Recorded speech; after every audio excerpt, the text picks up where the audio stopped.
Hello बच्चों, स्वागत है आपके इस प्यारे से परिवार संसार पर में, जिसमें आज की क्लास में चर्चा करेंगे कक्षा 10 की गणित चैप्टर 6 के यानी त्रिभुज के 160 के। ठीक है, और आज की जो क्लास है वो है पार्ट 3, क्योंकि हम 2 पार्ट आपको करवा चुके हैं ऑलरेडी। अगर आपने उस क्लास को नहीं देखा है तो डिस्क्रिप्शन में लिंक मिल जाएगा, वहां से आप देख सकते हैं। ठीक है, चलिए आज की क्लास हम लोग शुरू करते हैं। आज के जो भी क्वेश्चन होंगे वो 6 अंक वाले प्रश्न है और दीर्घ उत्तरीय प्रश्न है। ठीक है, और जो भी क्वेश्चन आपको करवाए जाएंगे वो प्रीवियस क्वेश्चन होंगे। ठीक है, जैसे ये क्वेश्चन देखिए एनसीईआरटी का प्रश्न है, 2022 में और 23 में पूछा गया है। ठीक है, इसी तरह के आपको जो भी क्वेश्चन करवाए जाएंगे वो सारे के सारे जो है प्रीवियस क्वेश्चन होंगे। ठीक है, तो देखिए सबसे पहले इस पे कहा गया कि दिए गए चित्र में, यानी आपको एक चित्र दे दिया गया है, चित्र में ए बी सी और ए एम पी 2 समकोण त्रिभुज हैं। ठीक है, ये आपको 2 समकोण त्रिभुज, एक त्रिभुज ये और एक त्रिभुज ये, 2 समकोण त्रिभुज दिख रहे हैं जिनमें कोण बी और एम समकोण है। तो यहाँ पर देखिए कोण बी जो है 90 अंश का है, कोण एम भी 90 अंश का है। और कहा कि सिद्ध कीजिए पहला नंबर कि त्रिभुज ए बी सी समरूप है त्रिभुज ए एम पी के। ये समरूप का क्या है, निशान है। ठीक है, और दूसरा क्वेश्चन है कि सी ए के बटे में पी ए बराबर बी सी के बटे में एम पी, ये हमें प्रूव करना है। ठीक है, तो सबसे पहले हमें क्या करना है, सबसे पहले लिखेंगे दिया है, दिया है। तो हमें क्या क्या दिया है कि ये कोण बी और ये कोण एम क्या है, क्या है, समकोण है। तो इनका हम पूरा नाम लिख देते हैं। इसलिए ए बी सी वाले त्रिभुज में ए बी सी कोण ए बी सी ये समकोण है। ठीक है, समकोण का मतलब होता है 19 डिग्री। और इस त्रिभुज में ए पी एम में ए एम पी कोण ए एम पी ये कितना है, 19 डिग्री, यानी कि समकोण है। आप चाहें तो कोण बी 90 अंश लिख सकते हैं, कोण एम 90 अंश केवल लिख सकते हैं। ठीक है, और हमें क्या दिया गया, और तो ऐसा कुछ दिया नहीं गया है। अब लिखेंगे सिद्ध करना है, सिद्ध करना है। क्या सिद्ध करना है, पहला नंबर ये है कि त्रिभुज ए बी सी समरूप है त्रिभुज ए एम पी के। ठीक है, और दूसरा हमें प्रूव करना है कि सी ए के बटे में पी ए बराबर बी सी के बटे में एम पी। ठीक है, अब लिखेंगे उपपत्ति, उपपत्ति। ठीक है, सबसे पहला है कि हमें इन दोनों त्रिभुजों को समरूप सिद्ध करना है। तो जिसे समरूप सिद्ध करना होता है उसे हम लिख लेते हैं इन दोनों त्रिभुजों को। तो त्रिभुज ए बी सी व त्रिभुज ए एम पी में हमें एक बात तो पहले से दे दिया गया है कि त्रिभुज कोण ए बी सी बराबर है किसके, कोण ए एम पी के, और दोनों कोण क्या है, 90 अंश है।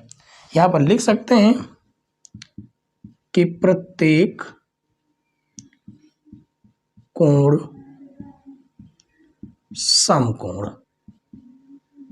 ठीक है, और आपको पता है कि दो त्रिभुज समरूप कब हो सकते हैं, जब उनकी संगत भुजाएं समानुपाती हों, या तो तीन भुजाएं तो वैसे भी है कि संगत भुजाएं हो ही जाएंगी, संगत भुजाएं जो है समानुपात में हो ही जाएंगी। ठीक है, तो आपको पता है कि समरूप होने की 4 कंडीशन है। पहली ये है कि तीनों भुजाएं समानुपाती हों, दूसरा हो गया SAS यानी कि 2 भुजाएं एक कोण बराबर हो जाए। ठीक है, 2 भुजाएं समानुपाती हो, एक कोण बराबर हो। दूसरा ये है कि 2 कोण क्या हो जाएं, बराबर हो जाएं। और एक है RHS। ठीक है, तो यहां पर जो है ना, एक कोण तो हमें बराबर मिल गया, बस एक कोण और बराबर हो जाए बस, तो समझ लीजिए कि दोनों त्रिभुज क्या हो जाएंगे, समरूप सिद्ध हो जाएंगे। तो आप देखिएगा कि ABC में आप देखेंगे कि ये वाला कोण, कौन सा, ये कोण ए, और AMP में यही वाला कोण। जब हम त्रिभुज ABC पढ़ते हैं तो भी हम ए पढ़ रहे हैं, देखिए ABC। जब हम इस वाले त्रिभुज को पढ़ते हैं तो AMP, तब भी हम ए पढ़ रहे हैं। इसका मतलब ये है कि जो कोण ए है वो क्या है, वो उभयनिष्ठ है, दोनों में कॉमन है। ठीक है, तो लिखेंगे कोण BAC, कोण BAC बराबर है कोण PAM, कोण PAM के। लिखेंगे उभयनिष्ठ कोण, उभयनिष्ठ यानी कि कॉमन। ठीक है, उभयनिष्ठ कोण। तो लिखेंगे AA समरूपता कसौटी से,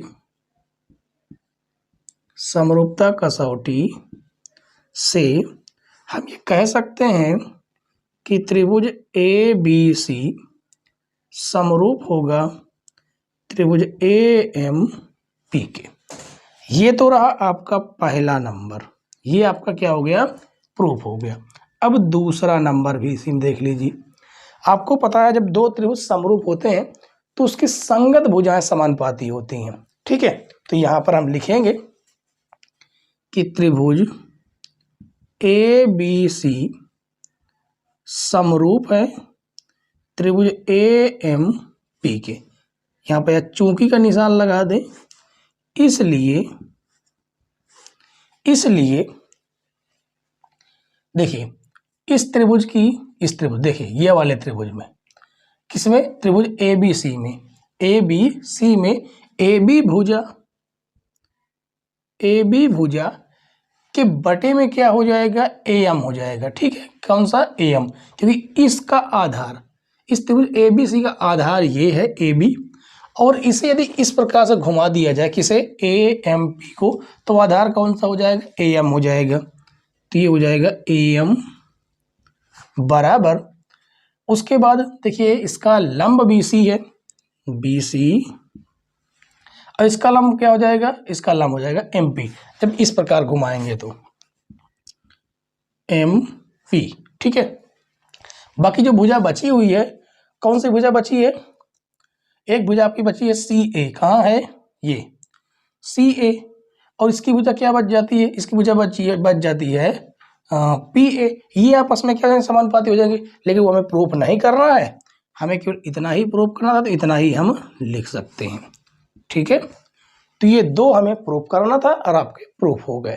तो उम्मीद है बच्चों कि ये पहला क्वेश्चन आपको बहुत इजी तरीके से समझ में आया होगा। ठीक है, समझ में आया हो तो वीडियो को लाइक जरूर कर दीजिए। ठीक है, चलिए क्वेश्चन नंबर 1 के बाद हम लोग सॉल्व करेंगे क्वेश्चन नंबर 2।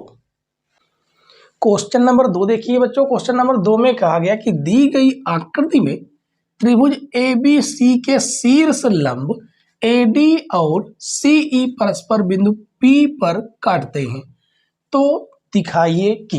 अब यहाँ पर आपको 4 क्वेश्चन दिए गए हैं। ठीक है, चारों क्वेश्चनों में हमें त्रिभुजों को समरूप दिखाना है, और यहाँ पर सबसे खास बात ये है कि एक त्रिभुज है ABC, इसमें के शीर्ष लंब देखिए AD और CE है, ये AD है और ये CE है, यानी कि इसी एक त्रिभुज में दो शीर्ष लंब हैं। लंब होने का मतलब ये होता है कि इधर भी देखिए 19 डिग्री कोण बनाएगा और इधर भी 19 डिग्री कोण बनाएगा। इसी प्रकार से इधर भी 19 डिग्री कोण बनाता है शीर्ष लंब, और इधर भी 19 डिग्री कोण बनाता है। ठीक है, तो इसमें हम सबसे पहले लिखेंगे दिया है, क्या लिखेंगे, दिया है। तो क्या दिया है, लिखेंगे त्रिभुज ABC के शीर्ष लंब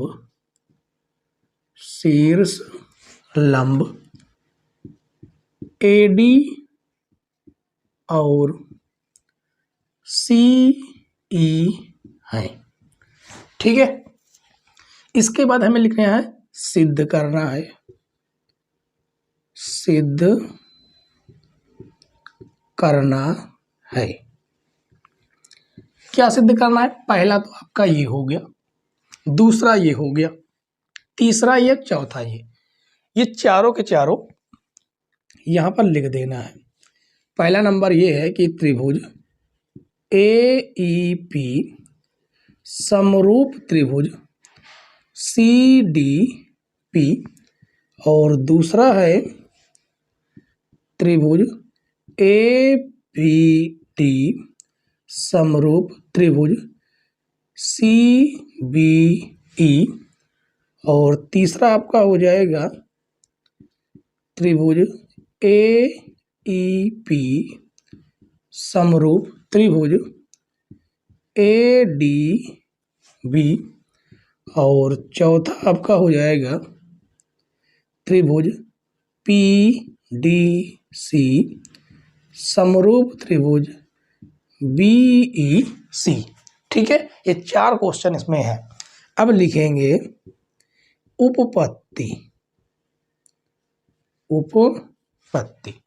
उपपत्ति में सबसे पहले हम पहला वाला सिद्ध करेंगे। तो जब हम सिद्ध करते हैं दो त्रिभुजों के समरूप हैं या नहीं, तो उनके हम नाम लिख लेते हैं। ठीक है, तो लिखेंगे त्रिभुज AEP व त्रिभुज CDP में इन दो त्रिभुजों की बात हो रही है। अब इन दो त्रिभुज कहाँ है, पहले इन्हें देखिए। AEP ये वाला त्रिभुज, और CDP ये वाला त्रिभुज, इन दो त्रिभुजों की बात हो रही है। ठीक है, और इन दो त्रिभुजों में सबसे खास बात ये है कि इस त्रिभुज में ये कोण 19 डिग्री, ये कोण 19 डिग्री, यानी AEP कोण AEP बराबर है कोण CDP के। CDP के क्यों बराबर है? प्रत्येक कोण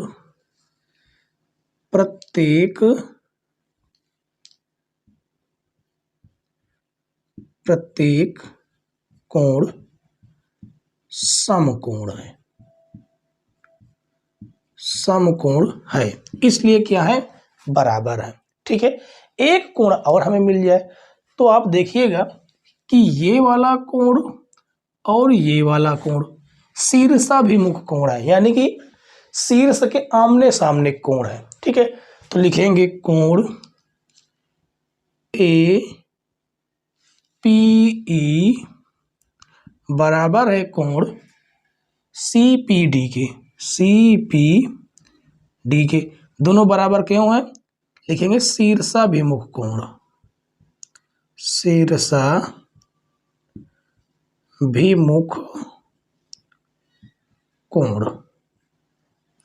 ठीक है, तो ए यानी कोण समरूपता कसौटी से त्रिभुज AEP समरूप त्रिभुज CDP। ठीक है, एक तो ये आपका पहला सिद्ध हो गया। उसके बाद अब देखिए दूसरा, यहीं पर सिद्ध कर देते हैं। इस जगह से यहाँ से खींचते हैं लाइन, और ये आपका पहला है। ठीक है, कहाँ पर ले? यहीं पर ले देते हैं पहला नंबर, दूसरा नंबर, यहाँ भी उपपत्ति हेडिंग डाल देते हैं। ठीक है, दूसरा नंबर कौन सा है? ये है आपका त्रिभुज ABD, त्रिभुज ABD व त्रिभुज CBE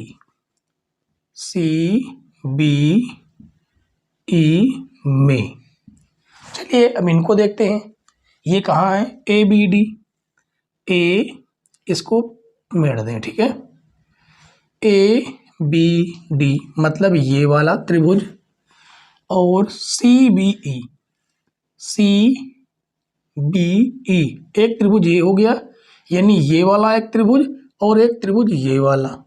ठीक है, इन दोनों बड़े त्रिभुजों की बात हो रही है। तो यहाँ पर देखेंगे कि ए बी डी में ये कोण 19 डिग्री है, ये वाला कोण जिसका नाम है ए डी बी, कोण ए डी बी बराबर कोण, अब सी बी ई में देखिए, सी बी ई में ये कोण है, यानी कि बी ई सी, ये दोनों कोण क्या हैं 19 डिग्री। यहाँ पर आप लिख सकते हैं कि प्रत्येक कोण क्या है समकोण या बराबर 19 डिग्री, दोनों 19 डिग्री हैं, ठीक है। इसके बाद हमें एक कोण और मिल जाए, तो यहाँ पर आप देखेंगे ये वाला कोण, ये कोण बी, जब हम त्रिभुज ए डी बी पढ़ते हैं तो भी हम बी पढ़ रहे हैं, जब त्रिभुज सी ई बी पढ़ते हैं तो भी हम बी पढ़ रहे हैं। इसका मतलब ये है कि कोण ए बी डी बराबर है कोण सी बी ई के, और दोनों कोण जो एक ही कोण जो है वो है उभय निष्ठ कोण, ठीक है, इसलिए क्या है बराबर है। तो लिखेंगे ए समरूपता कसौटी से, समरूपता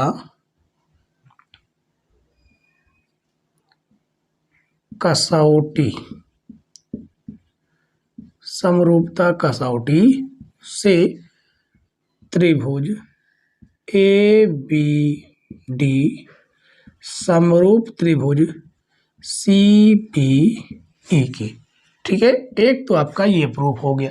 अब आ जाती है बारी तीसरे नंबर की, और इसे करते हैं रफ, ठीक है, इसको कर देते हैं रफ। अब तीसरा नंबर क्या है, ए ई पी, ये वाला ए ई पी, यहाँ पर हेडिंग डालेंगे उपपत्ति, ठीक है। तो त्रिभुज ए ई पी व त्रिभुज ए डी बी में कहाँ पर है, अब इन त्रिभुजों को ढूंढिए। ए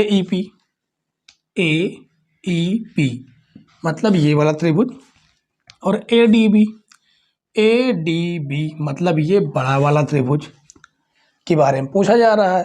तो यहाँ पर आप देखेंगे कि ए ई पी, कोण ए ई पी बराबर है कोण ए डी बी के, क्यों बराबर है, लिखेंगे प्रत्येक कोण समकोण, ठीक है। उसके बाद आप देखेंगे तो ये वाला जो कोण है, ये कोण ए, ये उभयनिष्ठ है दोनों में, इसमें भी और इस बड़े वाले में भी। इसका नाम है क्या, इस त्रिभुज की बात करें तो पी ए ई, कोण पी ए ई बराबर कोण डी ए बी, ये क्या है उभयनिष्ठ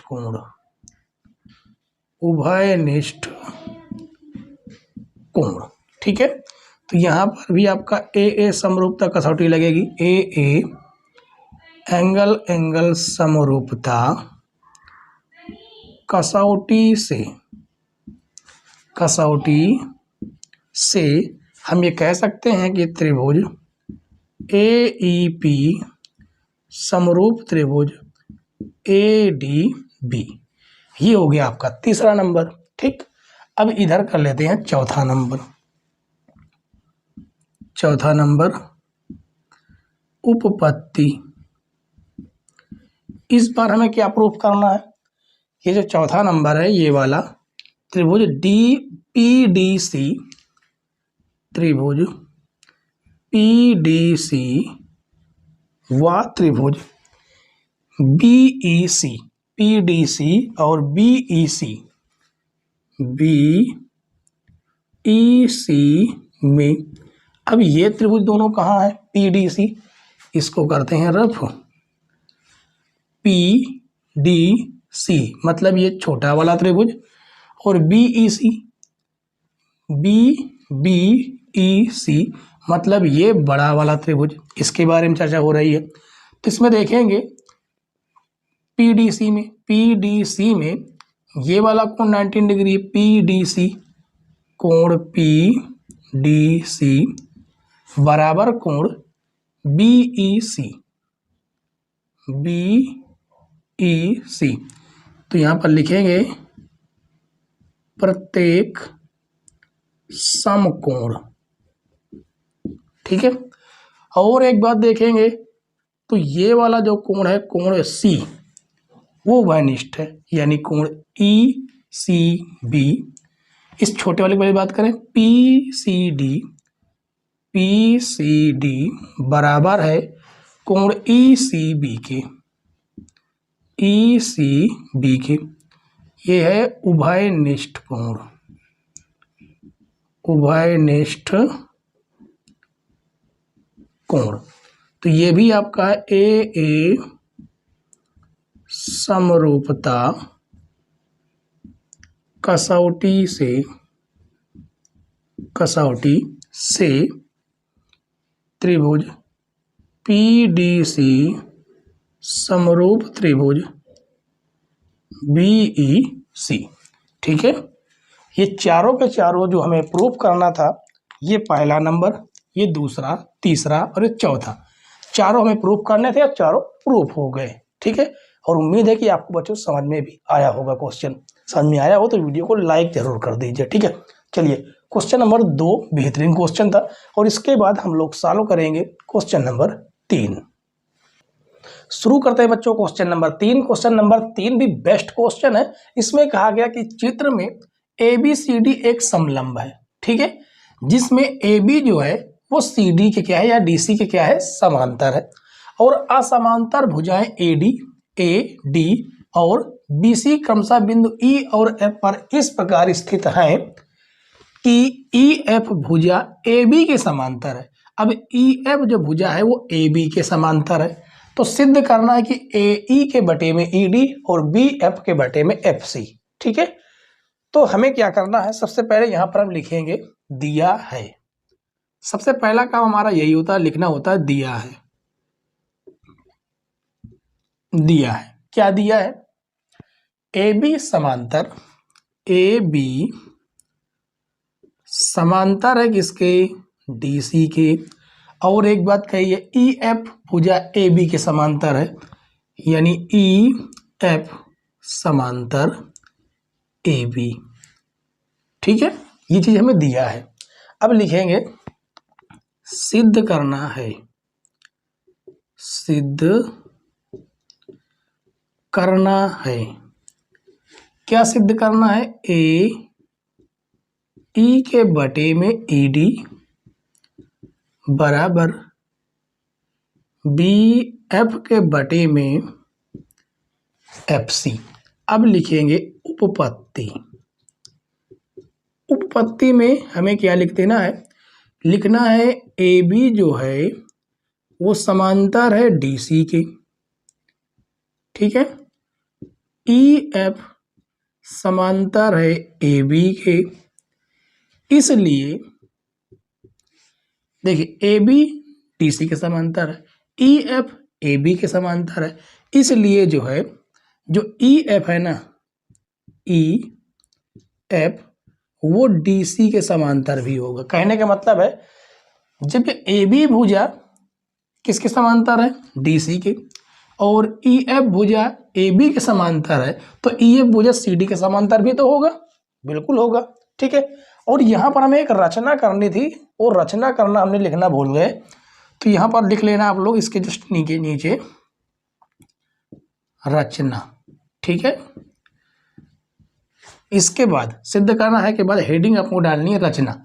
रचना क्या करनी है, A को C से मिलाना है, इस प्रकार से डैश डैश करके A को C से मिलाएंगे, ठीक है। A को C से मिलाया जो EF को बिंदु इसका हम नाम दे देते हैं जी। ठीक है, इसका क्या नाम दे दिया? जी। बिंदु जी पर प्रतिच्छेद करती है, प्रतिच्छेद करती है। ठीक है, अब एक बात आप ये बताइए, ये जो ई एफ है किसके समांतर है? सी डी के समांतर है। ई एफ जो है ए बी के समांतर है, तो क्या ई जी भी ए बी के और डी सी के समांतर होगा कि नहीं होगा? आप कहेंगे बिल्कुल होगा, क्योंकि ई एफ जो है इस ई एफ ई जी जो है ए एफ का ये क्या है? भाग है, टुकड़ा है। ठीक है, तो कहने का मतलब ये है, तो लिखेंगे अतः ए बी समांतर होगा किसके? ई जी के भी समांतर होगा, जी एफ के भी समांतर होगा। तो हम लिख देते हैं कि ए बी जो है जी एफ के समांतर है। ए बी समांतर जी एफ व जो डी सी है या जो ई जी है, जो डी सी है वो समांतर होगा किसके? ई जी के, ई जी के। ठीक है, तो अब लिखेंगे, अब हम ले लेते हैं ये वाला त्रिभुज ए डी सी। त्रिभुज ए डी सी में आप देखे हैं कि ईजी जो है डीसी के समांतर है, या डीसी हम कह दें कि डीसी जो है वो समांतर है किसके? ईजी के, चूंकि लगा के, इसलिए ए ई के बटे में ईडी, ए ई के बटे में हो जाएगा ईडी बराबर ए जी के बटे में हो जाएगा जीसी। ए जी के बटे में हो जाएगा जीसी। ऐसा कैसे हुआ? थेल्स प्रमेय से, थेल्स प्रमेय से, या आप कह दें आधारभूत समानुपातिकता प्रमेय से। ठीक है, इसका हम नाम दे देते हैं समीकरण 1। अब अगला त्रिभुज देखिए कौन सा? ये वाला त्रिभुज ए बी सी। त्रिभुज ए बी सी में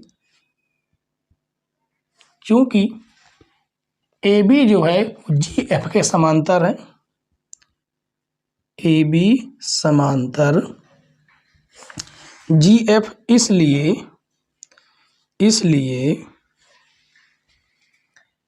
ए बी एफ के बटे में एफ सी,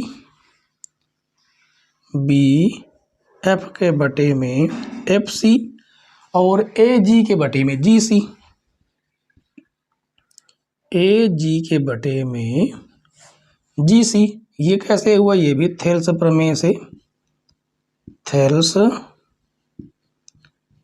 प्रमेय से। ये आपका समीकरण 2 है। तो आप देखेंगे समीकरण 1 और 2 में ए जी बटे जी सी, ए जी बटे जी सी दोनों आपस में क्या है? बराबर है। तो इन्हें हम कर देते हैं बराबर। तो लिखेंगे समीकरण 1 बराबर समीकरण 2। ठीक है, यानी ए ई के बटे में ईडी, ईडी और बी एफ के बटे में हो जाएगा एफ सी, एफ सी। यही हमें क्या करना था? प्रूफ करना था। और ये आपका क्या हो गया? सिद्ध हुआ। ठीक है, तो देखिए बच्चों, देखने में ये क्वेश्चन कितना कठिन लग रहा था, लेकिन है बहुत इजी। ठीक है, तो ये क्वेश्चन जो है आपका 2022 में पूछा गया प्रश्न है। ठीक है, चलिए क्वेश्चन नंबर 3 के बाद हम लोग सॉल्व करेंगे क्वेश्चन नंबर 4। क्वेश्चन नंबर 4 देखिए बच्चों, क्वेश्चन नंबर 4 में कहा गया कि सिद्ध कीजिए यदि एक त्रिभुज का एक कोण दूसरे त्रिभुज के कोण के बराबर हो। कहने का मतलब ये है कि इसमें 2 त्रिभुज होंगे, उसमें दिया नहीं, हमने अपनी तरफ से 2 त्रिभुज बना लिया है। ठीक है, उसने यही कहा है यदि एक त्रिभुज का एक कोण दूसरे कोण के बराबर हो, तो हम मान लेते हैं कि जो कोण ए है ये कोण डी के क्या है? बराबर है। ठीक है, उसके बाद कहा तथा इन दोनों कोणों को अंतर्गत करने वाली भुजाएं समानुपाती हैं। क्या है? भुजाएं समानुपाती हों तो दोनों त्रिभुज समरूप होते हैं। ये क्या करना है? प्रूफ करना है। ठीक है, तो चलिए, तो हमें क्या करना, सबसे पहले लिखेंगे दिया है, दिया है, क्या दिया है कि कोण ए जो है वो बराबर है कोण डी के, और कहा इन दोनों कोणों को अंतर्गत करने वाली भुजाएं समानुपाती हैं, यानी ए बी भुजा के बटे में डी ई। ठीक है, ए बी बटे डी ई बराबर ए सी के बटे में डी एफ, ये हमें दे दिया है। ठीक है, उसके बाद लिखेंगे सिद्ध करना है, सिद्ध करना है। क्या सिद्ध करना? ये दोनों त्रिभुज जो है, त्रिभुज ए बी सी समरूप है त्रिभुज डी ई एफ के, ये हमें सिद्ध करना है। इसमें एक रचना करनी होगी। रचना क्या करनी है कि हम जो है इसमें डी ई में और डी एफ में दो बिंदु लेते हैं। इसमें लेते हैं बिंदु P इस जगह पर, और इस जगह पर लेते हैं बिंदु Q। ठीक है, और P को Q से इस प्रकार से मिला देना है, और इस प्रकार से बिंदु लेना है कि जो AB भुजा है ये DP भुजा के, और जो AC भुजा है ये DQ भुजा के क्या हो? बराबर हो। ठीक है, तो लिखेंगे रचना में त्रिभुज डी ई एफ में डी ई पर बिंदु P तथा डी एफ पर बिंदु Q इस प्रकार लिया कि AB बराबर DP, AB बराबर DP तथा AC बराबर DQ। ठीक है, और उसके बाद जो है, और उसके बाद हमें क्या करना है कि ये दोनों तो आपस में बराबर हो गए। ठीक है, इस प्रकार से हमने लिया है, और P को Q से हमने मिला दिया है, ये भी किया है। P को Q से मिलाया, P को Q से मिलाया। अब लिखेंगे उपपत्ति। उपपत्ति में आप देखेंगे कि ये वाला त्रिभुज और ये वाला त्रिभुज कौन कौन सा? त्रिभुज ए बी सी व त्रिभुज डी पी क्यू में यदि आप देखें तो ए बी बराबर है डी पी के, ठीक, ए सी बराबर है डी क्यू के, और जो कोण ए है वो बराबर है कोण डी के। तो आपने कक्षा 9 में सर्वांग समता के नियम पढ़े हैं। यहाँ पर देखिए, इधर की भुजा, इधर की भुजा, इधर की भुजा और इधर की भुजा, और बीच के कोण बराबर है। तो यहाँ पर क्या लगता है? SAS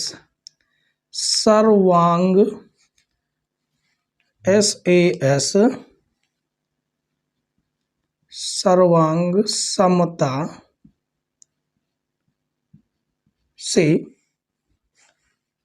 त्रिभुज ABC सर्वांगसम त्रिभुज DPQ। सर्वांगसम त्रिभुज के बारे में आपको पता होना चाहिए। सर्वांगसम त्रिभुज वह त्रिभुज होता है जिनकी संगत भुजाएं बराबर हो और संगत कोण बराबर हो, जबकि समरूप त्रिभुज की परिभाषा ये होती है कि संगत भुजाएं समानुपाती हो और कोण बराबर हो। तो यहाँ पर भुजाएं बराबर आ रही हैं, जिसकी वजह से दोनों त्रिभुज क्या है, समरूप है। और समरूप त्रिभुज क्या दोनों त्रिभुज क्या है, सर्वांगसम है। और सर्वांगसम त्रिभुज जो क्या होते हैं, समरूप होते हैं। सभी सर्वांगसम त्रिभुज समरूप हो सकते हैं, लेकिन सभी समरूप त्रिभुज सर्वांगसम नहीं हो सकते। ठीक है, तो कहने का मतलब ये है कि ये दोनों सर्वांगसम है, तो इसका मतलब लिखेंगे अतः ABC समरूप होगा त्रिभुज DPQ के। इसका हम नाम दे देते हैं समीकरण 1। ठीक है, अब उसके बाद आगे हम बढ़ते हैं, लिखेंगे त्रिभुज DEF में। DEF में क्या है कि ये जो त्रिभुज है DP के बटे में DE हम लिखेंगे, DP के बटे में DE और DQ के बटे में DF। क्यों लिख पाए, रचना से, क्योंकि हमने रचना की है। और ऐसा क्यों लिख पाए होंगे, क्योंकि PQ जो है EF के क्या रही होगी, समांतर रही होगी। तो लिखेंगे इसलिए PQ समांतर EF। ऐसा कैसे हुआ, तो लिखेंगे थेल्स प्रमेय के विलोम से। थेल्स प्रमेय के विलोम से। अब जैसे ही समांतर हो गई तो ये वाला कोण इसके बराबर हो जाएगा, ये वाला कोण इसके बराबर हो जाएगा। हो जाएगा नहीं हो जाएगा, तो आप कहेंगे बिल्कुल हो जाएगा। इसमें हम दो दो लाइनें खींच देते हैं। ठीक है, चलिए इसमें एक ही रहने देते हैं। तो लिखेंगे कोण P बराबर हो जाएगा कोण E के, और कोण Q बराबर हो जाएगा कोण F के। ठीक है, जबकि आपको पता है कि ये वाला त्रिभुज इसके क्या है, समरूप है। ये वाला त्रिभुज क्या है, समरूप है। तो इसका मतलब है, और जो कोण B है वो कोण P के बराबर होगा, कोण C है वो कोण Q के बराबर होगा। ठीक है, बराबर होगा, तो ये दोनों आपस में बराबर है। इसका मतलब क्या हो जाएगा, आपको एक बात तो समझ में आ रहा होगा कि दोनों त्रिभुज क्या है, समरूप तो है। दोनों त्रिभुज क्या है, समरूप है। तो यहां पर चाहते तो हम लिख देते इस जगह पर, क्या लिखते कि कोण B कोण P के बराबर है, कोण C कोण Q के बराबर होगा, CP/CT से, है कि नहीं। तो यदि यहाँ पर लिखना चाहें तो हम लिख सकते हैं, चलिए लिख ही देते हैं। कोण B बराबर कोण P और कोण C बराबर कोण Q। कैसे हो गया, CP/CT से। अगर CP/CT है क्या, तो आपने एक अच्छा नाम पढ़ा है कि सर्वांगसम त्रिभुजों के संगत भाग बराबर होते हैं। ठीक है, तो उसके बाद जो है, जब कोण B कोण P के बराबर है, तो इसका मतलब कोण P की जगह पर हम कोण B लिख सकते हैं। तो लिखेंगे अतः कोण B बराबर कोण E, और कोण Q है कोण C के बराबर, तो कोण C बराबर कोण F। अब जैसे ये वाला कोण इसके बराबर हो गया, ये वाला कोण इसके बराबर हो गया, तो कोण बराबर हुए, भुजाएं समानुपाती हैं। हमें ये चीज दिया है, क्या दिया है ये चीज, कि AB भुजा के बटे में DE बराबर AC भुजा के बटे में DF। ये हमें क्या है, दिया है, ये हमें दिया है। तो यहां से एक बात समझ में क्या आई कि ये वाला कोण इसके क्या है, समरूप है, ये वाला कोण इसके समरूप हो जाएगा, किसके, क्योंकि जो है ये वाला कोण इसके बराबर, ये कोण इसके बराबर, तो डी पी क्यू और डी ई एफ के समरूप होगा कि नहीं होगा। तो लिखेंगे ए, इसे हम चाहे तो समीकरण 2 बना सकते हैं। ए समरूपता कसौटी